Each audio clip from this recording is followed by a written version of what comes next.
कक्षा 7 की गणित के अध्याय 1 में पूर्णांकों के अंतर्गत हम अब आगे बढ़ते हुए प्रयास के प्रश्न हल करेंगे। तो पहला प्रश्न ही ले रहे हैं कि एक ऐसा पूर्णांक युग्म लिखिए। युग्म मतलब दो कम से कम अंक होने चाहिए, है ना। तो एक ऐसा पूर्णांक, ये दो संख्याएं हम लेनी है हमको, ऐसा युग्म लीजिए जिसके योग से हमें निम्नलिखित प्राप्त हो। मतलब उन दोनों को हम जोड़ें तो इन कंडीशनों के आधार पर हमें पूर्णांक ही चाहिए जिनके योग से ये प्राप्त होता है। क्या प्राप्त होता है? पहला बोल रहे हैं एक ऋणात्मक पूर्णांक। अब एक ऋणात्मक पूर्णांक लेने के लिए क्या करना पड़ेगा? देखिए, अगर ध्यान से देखें संख्या रेखा पर इधर क्या होता है, ये संख्या रेखा पर इधर पूर्णांकों में इधर धनात्मक होता है, इधर ऋणात्मक। और आपको क्या चाहिए? एक ऋणात्मक पूर्णांक। यानी हमको इस रेखा पर, ये जो इस रेखा पर जितने भी ये बिंदु होते हैं, इधर धनात्मक इधर ऋणात्मक, इनमें से दो संख्या लेनी है हमें। तो ऋणात्मक प्राप्त कर मतलब इन दोनों को जोड़ें, चाहे इधर को ले चाहे इधर को लें।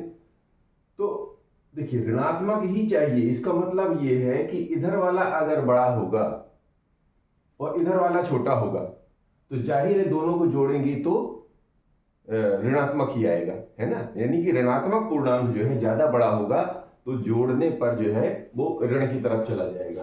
तो क्या हुआ? एक ऋणात्मक पूर्णांक, तो ऋणात्मक पूर्णांक के लिए ले लेते हैं, यदि माना दो पूर्णांक कोई भी ले लो, तो इस तरफ ले लेते हैं कि माना दो पूर्णांक। अब कौन कौन से ले रहे हैं? इस तरफ का कोई भी ले लीजिए, मान लीजिए ऋण 13 ले लिया और एक धनात्मक तरफ ले लीजिए 5। अब इनको दोनों को जोड़ दीजिए तो ऋण मतलब ऋणात्मक ही मिलना चाहिए। तो क्या देखिए, ऋण 13 में से धन 5 करेंगे तो कितना गया? और ये इसी तरफ चला जाएगा, 5 इस तरफ आ जाएगा, तो 8 5 13 यानी 8 तो आया, लेकिन ये कौन सा है? ऋणात्मक। तो ये ऋणात्मक पूर्णांक बन गया। ऐसा शून्य, शून्य कैसे मिलेगा? शून्य कैसे मिलता है? जिस तरह ये शून्य जो होता है ना, उसको प्राप्त करने का क्या तरीका है? जितनी दूर पर धनात्मक, शून्य को ऐसा मान लीजिए मिरर, जितनी दूर पर आपका धनात्मक होगा पूर्णांक उतनी ही दूर पर उसका मिरर बनेगा इमेज ऋणात्मक। अर्थात शून्य प्राप्त करने का क्या कंडीशन है कि जितनी बड़ी जो संख्या धनात्मक लेंगे वही संख्या उसका मिरर इमेज माने ऋणात्मक वाली ले लें और उनको जोड़ दें तो हमें शून्य प्राप्त होता है। तो उदाहरण के लिए ले लेते हैं, माना शून्य चाहिए ना, तो इसके लिए चाहिए, यहां पर लिख लेते हैं ऐसा, माना दो पूर्णांक। वो कह रहे हैं कि वो युग्म में प्राप्त करो। दो पूर्णांक कोई भी ले लीजिए, मान लीजिए एक 25 ले लेते हैं, एक ले लेते हैं ऋण 25, ठीक है। दोनों को जोड़ दीजिए तो ऋण 25 में से धन 25 को आप जोड़ देंगे तो परिणाम क्या हो जाएगा? शून्य। ये फिर दोनों पूर्णांकों से छोटा एक पूर्णांक, ध्यान रखना है। दो पूर्णांक ऐसे लेने हैं कि दोनों से ही छोटा हो जाए। तो ध्यान रखिए, जब दो ऋणात्मक पूर्णांक जोड़ेंगे तो उनका परिणाम उससे भी पीछे चला जाएगा, यानी कि बाएं तरफ ही आ जाएगा, ऋणात्मक ही आ जाएगा। तो दोनों पूर्णांकों से छोटा यानी और छोटा हो गया, तो शून्य से जितना दूर जाता जाएगा उतना ही छोटा परिणाम होता जाएगा। तो इसमें क्या ले लेते हैं? दो पूर्णांक, यदि दो पूर्णांक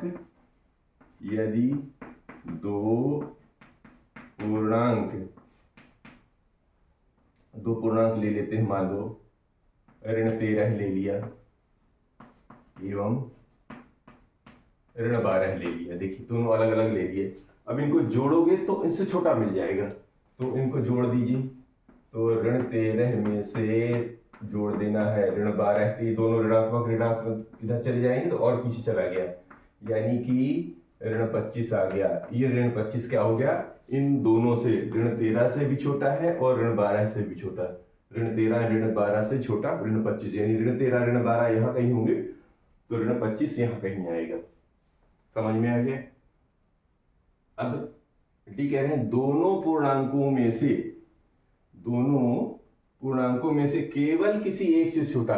तो देखिए, दो पूर्णांक ऐसे लेना है कि एक से तो बड़ा आए जोड़ने पर और एक से छोटा आ जाए। तो क्या कर लो, एक इसको ऐसा कर लें, एक धनात्मक ले लें, एक ऋणात्मक ले लें और दोनों को जोड़ दें तो उसका परिणाम बीच में ही आएगा। कैसे? तो यदि दो पूर्णांक कोई भी ले लेते हैं, मान लीजिए एक ऋणात्मक ले लेते हैं, मान लो ऋण 6 एवं 4 धनात्मक ले लेते हैं। अब जोड़ेंगे तो क्या होगा, इनके बीच में ही आएगा वो, कोई करके देखते हैं। ऋण 6 में से 4 जोड़ेंगे तो क्या आ गया, ऋण 2। देखो ऋण 6 इधर कहीं होता है और ऋण धन 4 इधर है, और दोनों को जोड़े तो क्या करना, दोनों पूर्णांकों में से किसी एक से छोटा, तो जाहिर है एक से छोटा यानी कि 4 से छोटा है और इस वाले से बड़ा है क्योंकि 6 के अंदर है ना। देखिए ऋण 2 ऋण 6 से बड़ा होता है यानी शून्य के नजदीक होता है, और 4 से छोटा, तो किसी वो ये नहीं कह रहे कि किससे छोटा, दोनों पूर्णांकों में से किसी एक से छोटा, यानी दोनों में देखेंगे तो 4 से तो छोटा हो गया और ऋण 6 से बड़ा हो गया। तो ये हो गया कि दोनों पूर्णांकों में से किसी एक से छोटा, यानी 4 से छोटा हो गया और ऋण 6 से बड़ा हो गया। अब ये कह रहे हैं कि दोनों पूर्णांकों से बड़ा, मतलब अब ऐसा लो कि दोनों से बड़ा आए, तो ऋणात्मक लेंगे तो पीछे चला जाएगा, एक ऋणात्मक धनात्मक लेंगे तो बीच में कहीं आ जाएगा। तो दोनों ही धनात्मक ले लीजिए तो जिससे वो और आगे की तरफ चला जाएगा। तो दोनों पूर्णांकों से बड़ा एक पूर्णांक, तो यदि